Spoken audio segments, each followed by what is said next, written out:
السلام عليكم. فيديو اليوم من قناة أفكار وأعمال يدوية، هو عمل اسوارتين شكلين من الأساور. طبعا كل اللي نحتاجه سلك خاص بالأساور، نقدر نطوي بهالطريقة يكون إذا واضح، وأيضا شرائط ستن اللون اللي تحبوه حسب الذوق، وأيضا خيط وإبرة،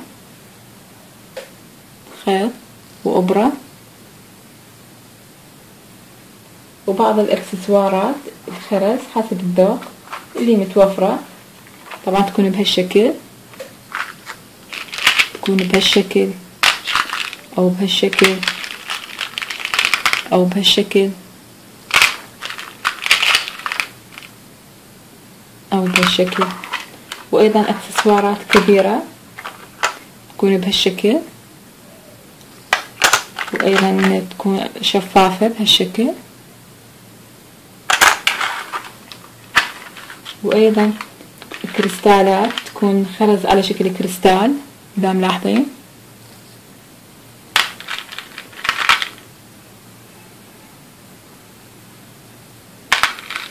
أيضا هذا النوع اللي متوفر. نبلش. طبعا راح أقرب الكاميرا حتى الشغل يكون واضح. طبعا قبل لا أقرب الكاميرا، هذا قطعة السلك، هذا الطول اللي قصيته، هذا الطول اللي قصيته. راح أقرب الكاميرا حتى الشغل يكون واضح أمامكم. طبعا قربت الكاميرا إن شاء الله يكون التصوير واضح. طبعا آخذ بداية السلك بهالشكل، أطوي طوية صغيرة بهالشكل،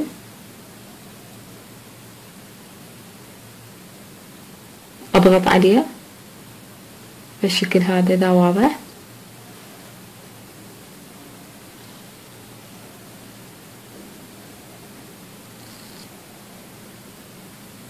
بهالشكل، وراح أعمله بشكل دائري. طبعا أعتذر إذا أكو صوت بالفيديو، فصوت تبريد جيراننا، أعتذر.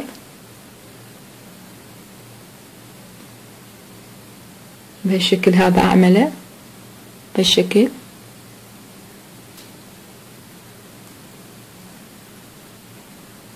إن شاء الله يكون واضح.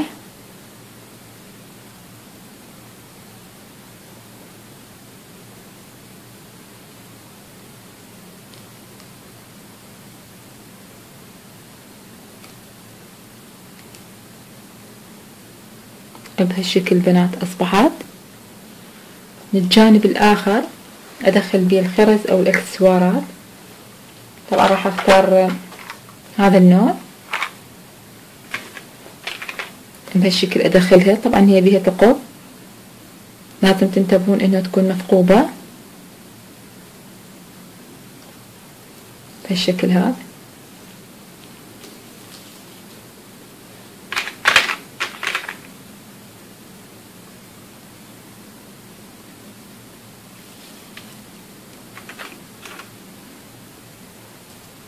طبعا بنات غيرت رأيي، راح استعمل اللونين، الخرز لا واضحة، الأخضر والوردي. راح استعمل هاي اللونين مع بعض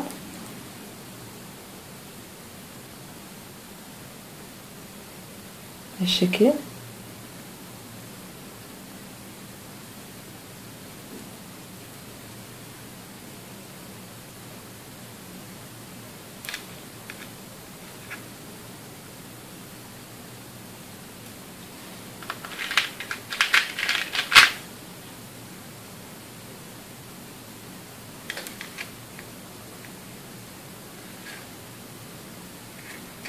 بالشكل هذا.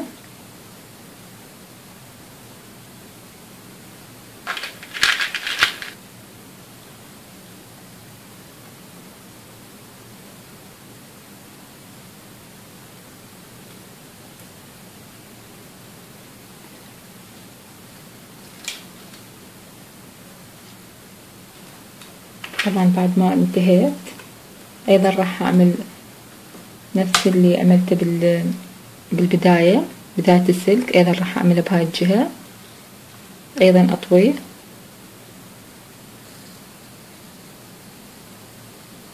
بهالشكل، ايضا راح اعمله على شكل دائرة.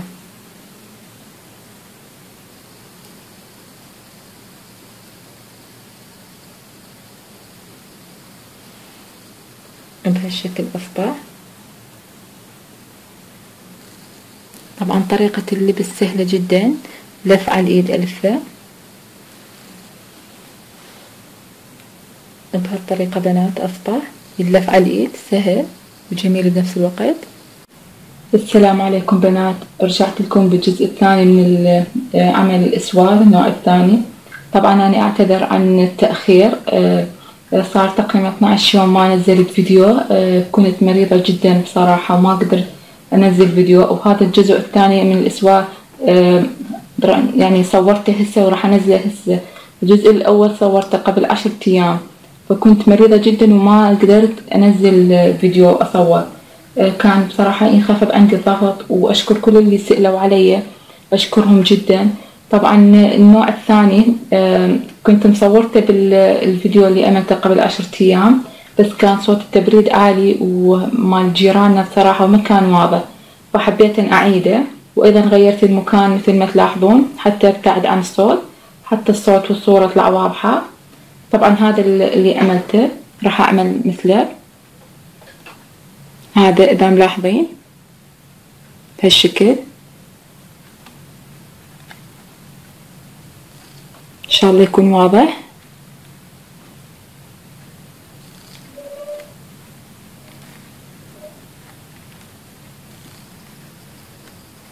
وهذا اللي عملته بالسلك.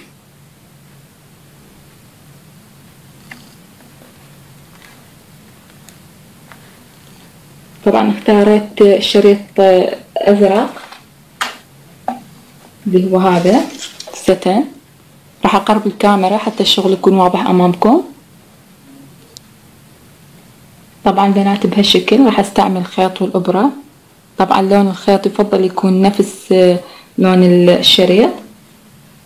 راح اترك مسافة بهالشكل هاي. طبعا ترك المسافة تبقى حسب الرغبة. بهالشكل اترك وادخل الخيط من الاسفل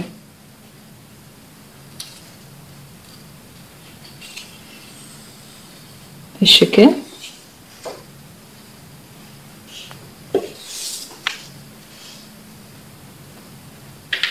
اخذ خرزة او حبة لولو اللي تسموه بالشكل هذا.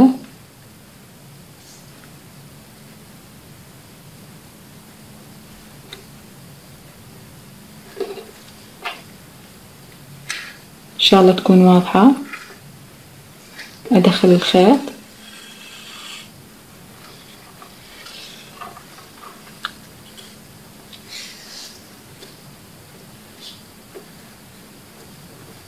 بالشكل. راح اترك مسافة من هاي الخرزة الى هنا، يعني عن نظر اترك مسافة بهالشكل. ادخل الخيط ايضا مرة ثانية من الاسفل.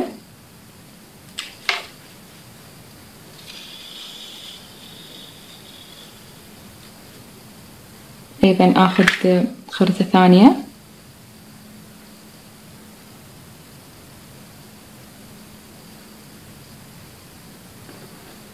بهالطريقة هاي.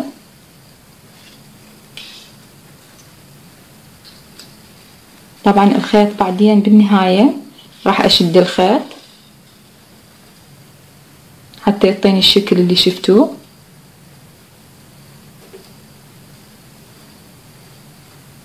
حتى يعطيني هذا الشكل. حتى يعطيني هذا الشكل بالنهاية اشد الخيط اضغط عليه. طبعا تبقى عدد الخرز او حبات اللولو حسب الرغبة. ايضا اترك مسافة تقريبا عن النظر بالشكل اذا ملاحظين. بهالطريقة هاي المرحلة يحتاج لها شوية دقة. راح اسحب الخيط بهالشكل.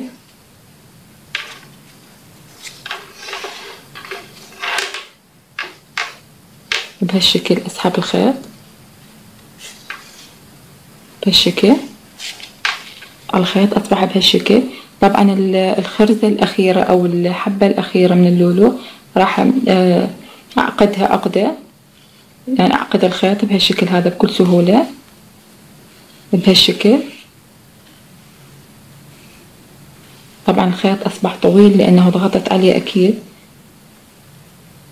بهالشكل.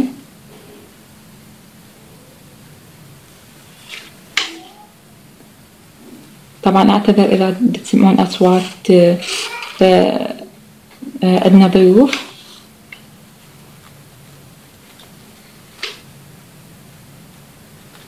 بهالشكل هذا.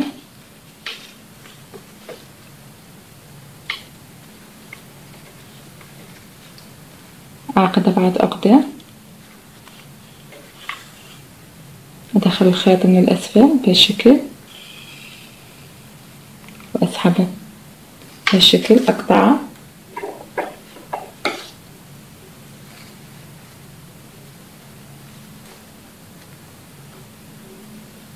الان اطراف السوار راح ارتبه بهالشكل. طبعا الطول حسب الرغبة مثل ما قلت لكم، اطوي واعمل بهالشكل حتى يعطي جمالية اكثر.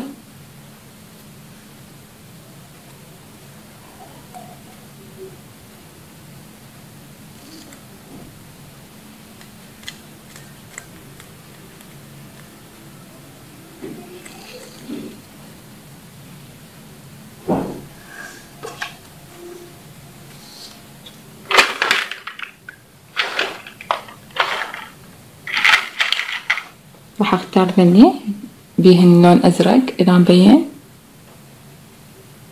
ادخلهن بهالشكل.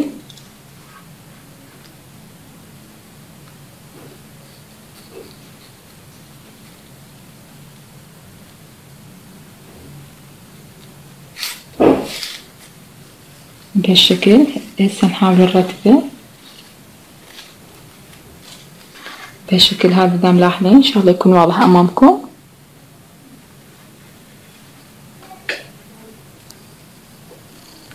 بنات هذا الصورة النهائية بهالشكل اصبح.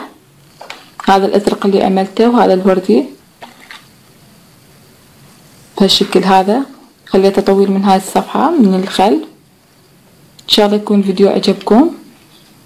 لا تنسون الاشتراك بالقناة واللايك والشير، وروابط الفيسبوك وتويتر وانستغرام راح تكون بصندوق الوصف. مع السلامة.